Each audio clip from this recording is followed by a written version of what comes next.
লালমনিরহাট সরকারি কলেজে পদোন্নতির দাবিতে প্রভাষকদের কর্মবিরতি অনুষ্ঠিত হয়েছে। 5ই আগস্টের পর সবাই সবকিছু পেয়ে গেছে, সবাই সবার দাবি আদায় করে ফেলছে, কিন্তু একমাত্র আমরাই বৈষম্যের শিকার, শিক্ষা ক্যাডারই একমাত্র বৈষম্যের শিকার। 5 বছর ধরে ব্যানার ধরে এইভাবে দাঁড়িয়েছি, যার ছবিগুলো সংগ্রহে আছে। তা আমি জানি না আর কতদিন এভাবে ব্যানার ধরে দাঁড়াতে হবে। আমি এই দাবির সঙ্গে একাত্মতা প্রকাশ করছি একজন সহকারী অধ্যাপক হিসেবে। আমরা খুবই নিজে থেকে বিব্রত বোধ করি, যেভাবে রাস্তায় দাঁড়িয়ে প্রমোশন আমাদের চাইতে হবে করোনার মতো করে আর কি। এটি সবচেয়ে লজ্জাজনক বিষয়। লালমনিরহাট সরকারি কলেজে সহকারী অধ্যাপক পদে দীর্ঘদিন ধরে পদোন্নতি বঞ্চনার প্রতিবাদে কর্মবিরতিতে যোগ দিয়েছেন বিসিএস সাধারণ শিক্ষা ক্যাডারের প্রভাষকরা। রবিবার 16 নভেম্বর 2025 সকাল 10:30টায় কলেজ ক্যাম্পাসে নো প্রমোশন নো ওয়ার্ক স্লোগানে মানববন্ধন অনুষ্ঠিত হয়। এই কর্মসূচির আয়োজন করে বিসিএস সাধারণ শিক্ষার্থী ক্যাডার প্রভাষক পরিষদ।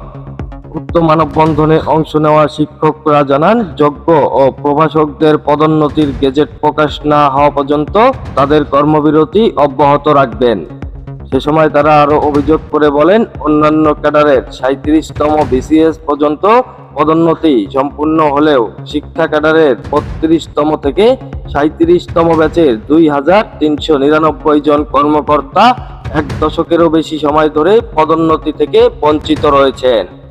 আরেকদিকে লালমনিরহাট জেলা ইউনিট প্রভাষক পরিষদের সভাপতি ও ইতিহাস বিভাগের প্রভাষক আবু সাদেক মোহাম্মদ জুন্নুন সাংবাদিকদের বলেন, দীর্ঘদিন ধরে আটকে থাকা পদোন্নতির গেজেট প্রকাশ এখন সময়ের দাবি। পাশাপাশি 2000 সালের বিধি লঙ্ঘন করে অতিকৃত শিক্ষকদের অনুকূলে যে 57টি বিতর্কিত আদেশ দেওয়া হয়েছে তা বাতিল না করলে সংকট আরো গভীর হবে। ইতিহাস বিভাগের সহকারী অধ্যাপক আরমান রহমান বলেন, 1 যুগেরও বেশি সময় ধরেই পদোন্নতি ঝুলে থাকায় শিক্ষাক্ষেত্রে অস্থিরতা তৈরি হয়েছে। দ্রুত চূড়ান্ত পদোন্নতির ব্যবস্থা না করলে স্বাভাবিক কর্মপরিবেশ ব্যাহত হবে। আরেকদিকে রাষ্ট্রবিজ্ঞান বিভাগের প্রভাষক উম্মে তাজ এ জান্নাত ক্ষোভ প্রকাশ করে বলেন, 11 বছর ধরে পদোন্নতির প্রত্যাশায় আছে। নিজের ন্যায্য প্রাপ্যের জন্য বারবার রাস্তায় দাঁড়াতে হচ্ছে। এটি শুধু শিক্ষক সমাজের জন্য নয়, এটি রাষ্ট্রের পক্ষেও বিব্রতকর। এদিকে কলেজের অধ্যক্ষ প্রফেসর আবু ইমাম মোহাম্মদ রাশেদুন নবী শিক্ষকদের এই আন্দোলনের প্রতি সংহতি জানান। তিনি বলেন, শিক্ষকদের যৌক্তিক দাবি দ্রুত বাস্তবায়নে প্রয়োজনীয় উদ্যোগ নেওয়া জরুরি।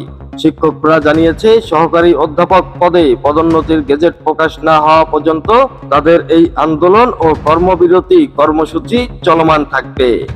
বাংলাদেশের প্রচলিত আইন অনুযায়ী আমরা যে প্রাপ্য, আমরা আইনানুগ প্রাপ্য চাচ্ছি। আমরা এর বেশি কিছু না, আমরা কোনো দয়া দাক্ষিণ্য চাচ্ছি না। এটা সার্ভিসে আজকে প্রায় 1 যুগের কাছাকাছি কর্মরত থাকা অবস্থায় প্রমোশন না পেলে আমাদের জায়গা থেকে কর্মের স্পৃহা আসার কোনো সুযোগ থাকে না। আমরা খুবই নিজে থেকে বিব্রত বোধ করি, যেভাবে রাস্তায় দাঁড়িয়ে প্রমোশন আমাদের চাইতে হবে করোনার মতো করে আর কি। এটি সবচেয়ে লজ্জাজনক বিষয়। আমরা চাই পদোন্নতিযোগ্য সকল কর্মকর্তার, শিক্ষা ক্যাডারের সকল কর্মকর্তা দ্রুত পদোন্নতির ব্যবস্থা গ্রহণ করে রাষ্ট্র আমাদেরকে ক্লাসমুখী করার সর্বোচ্চ ব্যবস্থা গ্রহণ করুক। শিক্ষা ক্যাডারের প্রভাষক বৃন্দ দীর্ঘদিন ধরে বৈষম্যের শিকার, বৈষম্যের জাতাকলে তারা পিষ্ট হয়ে গেছেন। একদম সহ্যের সীমানায় ছাড়িয়ে গেছে ব্যাপারটি এবং এটি অত্যন্ত অনৈতিক, অবৈধ। আমি চাই যে তাদের দ্রুত পদোন্নতির মাধ্যমে তাদেরকে কিছুটা তাদের কষ্ট উপশম হবে। সবচেয়ে ভালো হয় তাদের যদি ভূতাপেক্ষিক পদোন্নতি দেওয়া হয়। আমি এই দাবির সঙ্গে একাত্মতা প্রকাশ করছি একজন সহকারী অধ্যাপক হিসেবে। আমি উম্মে তাজ এ জান্নাত 33তম বিসিএস এর রাষ্ট্রবিজ্ঞানের প্রভাষক হিসেবে কর্মরত আছি। আমার চাকরি জীবন 11 বছরের। এই 11 বছরের মধ্যে 4 বছরে আমি আমার সকল শর্ত পূরণ করেছিলাম, কিন্তু কোনো এক অজানা কারণে এখনো পদোন্নতি পাইনি। এবং এই পদোন্নতির দাবিতে বিগত 5 বছর ধরে ব্যানার ধরে এইভাবে দাঁড়িয়েছি, যার ছবিগুলো সংগ্রহে আছে। তা আমি জানি না আর কতদিন এভাবে ব্যানার ধরে দাঁড়াতে হবে, কতদিন আমাদেরকে আমাদের অধিকারের জন্য এইভাবে বলতে হবে যে আমাকে দিন, এটা আমি পাই। আমি রাষ্ট্রের কাছে বলবো যে রাষ্ট্র যেন আমাদের মতো যারা সরকারি কর্মচারী আছে তাদেরকে তাদের বিধি অনুযায়ী কোনো রকম কোনো কিছুতে না আটকে রেখে সুনির্দিষ্ট সময়ে আমাদের প্রাপ্যতাগুলো নিশ্চিত করে। তাহলে আমরা আমাদের জায়গা থেকে সঠিকভাবে রাষ্ট্রকে সেবা প্রদান করতে পারবো। আমাদের হচ্ছে ন্যায্য অধিকারের দাবি নিয়ে যারা দীর্ঘদিন থেকে পদোন্নতি বঞ্চিত, তাদের 5 বছর আমরা পদোন্নতির যোগ্য হয়ে গেছি, কিন্তু অনেকেরই 13 বছর চলতেছে, কারো 12 বছর চলতেছে, কারো 10 বছর চলতেছে। আমরা সবাই পদোন্নতি বঞ্চিত। আমরা চাই যে এই পদোন্নতির মানে গভর্নমেন্ট অর্ডার দ্রুত জারি করা হোক এবং আমরা সকল বৈষম্যের অবসান করা হোক।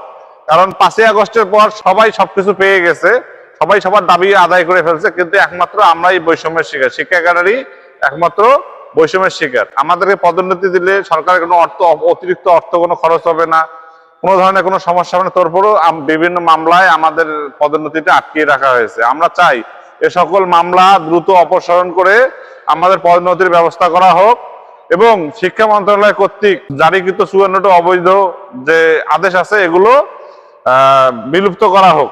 এআই রাজীব, খবর লালমনিরহাট।